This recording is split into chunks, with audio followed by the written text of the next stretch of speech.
മഹാരാഷ്ട്ര ഉപമുഖ്യമന്ത്രി ദേവേന്ദ്ര ഫട്നാവിസ് തന്നെ വധിക്കാൻ ഗൂഢാലോചന നടത്തിയെന്ന ഗുരുതര ആരോപണവുമായി മറാഠ സംവരണ നേതാവ്.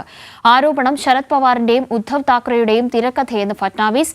അതേസമയം സംസ്ഥാനത്ത് ക്രമസമാധാന പ്രശ്നം നടത്തുന്നത് വച്ചുപൊറുപ്പിക്കില്ലെന്നും ക്ഷമ പരിശോധിക്കരുതെന്നും മുഖ്യമന്ത്രി ഏക്നാഥ് ഷിൻഡെയുടെ പ്രതികരണം. സംസ്ഥാന സർക്കാരിന് തലവേദനയായി മറാഠ സംവരണം. മഹാരാഷ്ട്ര ഉപമുഖ്യമന്ത്രിയും BJP നേതാവുമായ ദേവേന്ദ്ര ഫട്നാവിസിനെതിരെ ഗുരുതര ആരോപണമാണ് മറാഠ സംവരണ പ്രക്ഷോഭ നേതാവ് മനോജ് ജാരംഗെ പാട്ടീൽ ഉന്നയിച്ചത്. തന്നെ വധിക്കാൻ ഗൂഢാലോചന നടത്തിയെന്നും അപകീർത്തിപ്പെടുത്താനുള്ള ശ്രമങ്ങളാണ് നടത്തുന്നതെന്നും ആരോപിച്ച പാട്ടീൽ ഫട്നാവിസിന്റെ വസതിക്ക് മുന്നിൽ പ്രതിഷേധവുമായി മുംബൈയിലേക്ക് മാർച്ച് നടത്താനുള്ള തയ്യാറെടുപ്പിലാണ്. അതേസമയം പാട്ടീലിന്റെ ആരോപണം ശരത് പവാറിന്റെയും ഉദ്ധവ് താക്കറെയുടെയും തിരക്കഥയാണെന്നാണ് ഫട്നാവിസ് ചൂണ്ടിക്കാട്ടിയത്.